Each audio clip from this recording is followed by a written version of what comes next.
디스토피아가 온다면 어떻게 올 거라고 생각하시는지 너무 궁금합니다. 뭐 저부터 얘기해 본다면은 사실 가장 대표적인 건 역시 화산 폭발. 아, 현실적이다. 네, 실제로도 미국의 그 옐로우스톤 국립공원이라는 예, 예. 관광지 지하에 어마어마한 양의 마그마가 있다. 이게 폭발하면 터지면. 정말 지구적 재앙이 될다.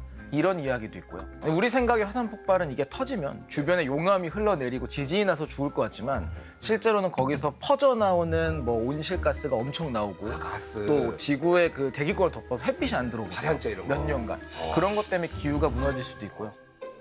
아마 미국이 가지고 있는 가장 위험한 불안 요소 중에 하나가 아닐까.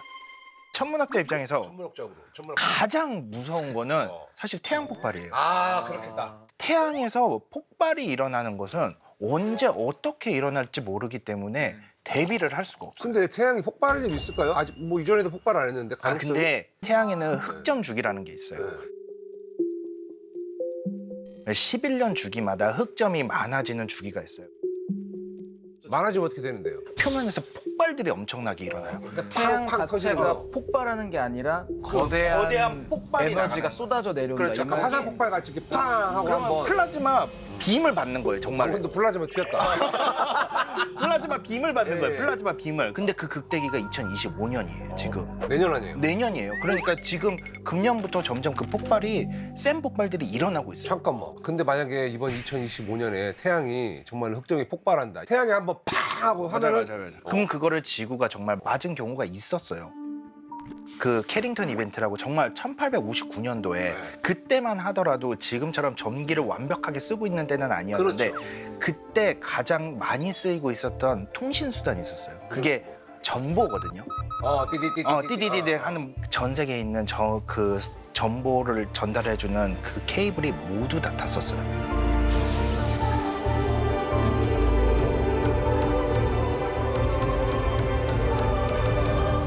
심지어는 오로라 있잖아요. 그 태양 폭풍이 일어나서 그 입자들이 태양 입자들이 지구에 들어오면은 강력한 오로라도 생기는데 오로라가 남쪽으로 내려와서 적도 지방에서도 보였다고 그래요.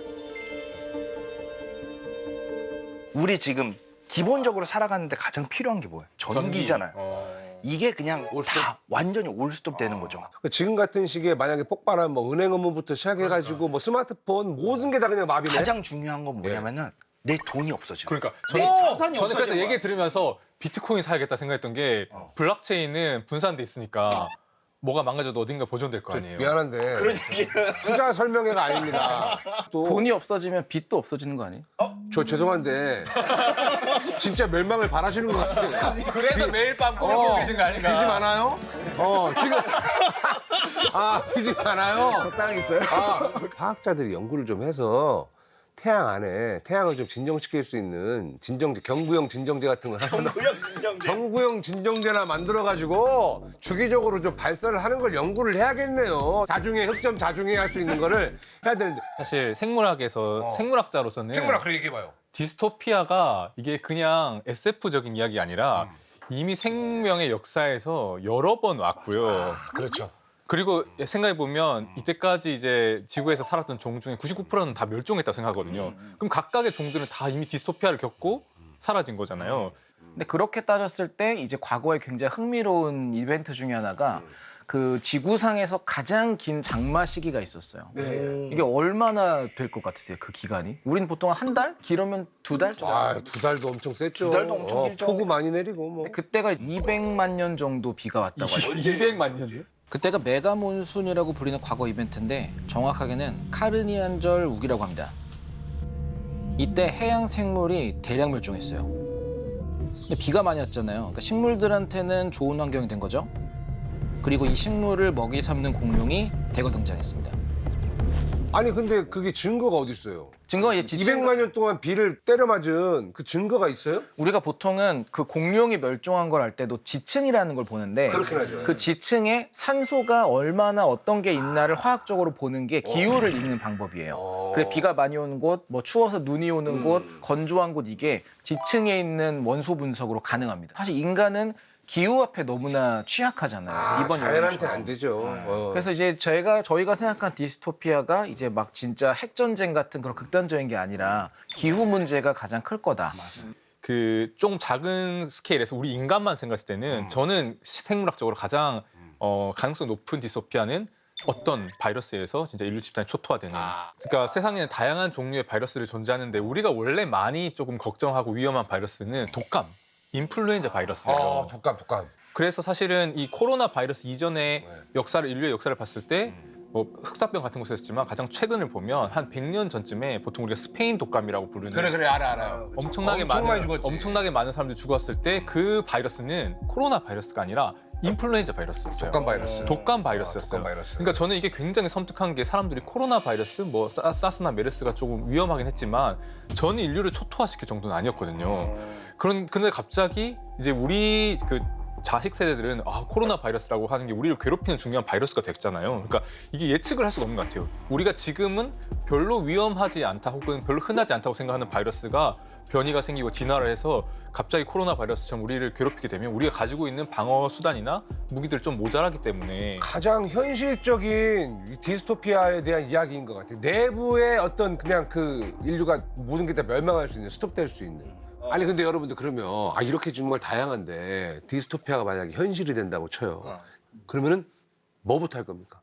일단 현상 파악을 해야 되지 않을까요? 이제 아까 말했던지 생물학적으로 왔는지 그렇지. 화학적으로 왔는지 아니면 진짜 이상 기후 때문에 왔는지 현상 파악을 한 다음에 거기에 맞게 이제 대비를 해야죠. 태양 흑점이 빵 하고 터졌어요. 오로라나 봐야지. 나가. 오로라 구경하러 가야지. 이제 그때는 모든 걸 비우고 오로라 구경하러.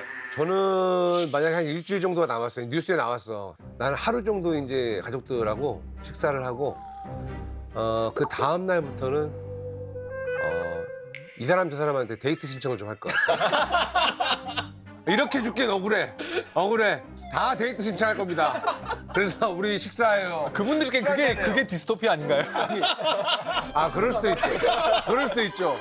저는 이제 거기서 생존할 가능성이 몇 프로가 되는지를 계산한 다음에 살아남을 수도 있겠다라는 판단이 서면 어쨌든 먹고 살아야 되잖아요. 그러니까 식량과 식수 확보하는 게 제일 중요할 것 같아요. 생물학자랑 같이 가면은 먹는 거라든가 뭐 이런 거는 좀 해결이 되겠네요. 근데 이런 생각을 진지하게 하시는 연구자들이 있습니다. 그래서 이 연구자들이 혹시라도 갑자기 뭔가 기후 재앙이나 어떤 문제가 생겼을 때 우리가 먹고 살아야 되잖아요. 농업을 재건해야 되잖아요.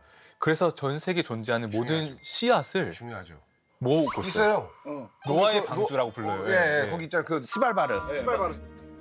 네, 거기에 지금 한 100만 종류 정도의 종자가 모여 있고 앞으로도 몇백만 종류의 그 종자를 더 모을 수 있는 그런 종자가 있어서 그러니까 내가 진짜 누군가랑 같이 가야 된다 하면은 지금 생물학자랑 같이 가면은 나는 적어도 배를 배 고를 일은 없겠네. 가장 중요한 거니까. 영화도 마션에 보면은 식물학자가 감자를 심어서 살아남자고 화성에서. 자, 화학자. 제가 준비하는 건 태양 폭발이 생겨서 인류 문명이 다 무너졌다. 그때 살아남기 위한 거를 저는 항상 상상을 하는 거예요. 쉽게 말해 매드맥스 같은. 매드맥스. 오케이.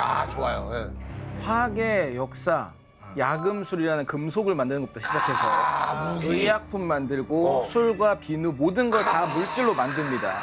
그리고 매드맥스 같은 그런 디스토피아를 배경으로 한 영화를 봐도 결과적으로 권력을 갖는 건 강력한 힘, 화약, 총기. 야, 맞아요. 이거 맞아. 자, 만약 곡식이 필요하다. 생물학자를 약탈합니다. 뺏어오면 돼. 영화에 나오잖아요. 내 밑으로 와라. 내가 보호해준다. 야, 그리고 그룹을 만드는 거야. 지금 얼굴이 약간 임모탈이 있네. 임모탈이 있어. 매드맥스. 제가 그랬잖아요. 살아남기 위해서는 이런 사람한테 붙어야 되는 거예요. 제가 온갖 걸 생각하는 게 예를 들어서 옷 같은 거, 안 입는 옷이나 화장지 이런 걸로도 알코올을 만들어서 소독용으로도 쓰고 먹을 수도 있고 기가 막히네. 또 약 같은 것도 진통제나 이런 거 어떻게 하면 주변 재료로 할 수 있느냐. 그래서 저는 만약 디스토피아 된다, 우선 바로 마트를 가서 여기저기 코너에서 물질을 털어옵니다.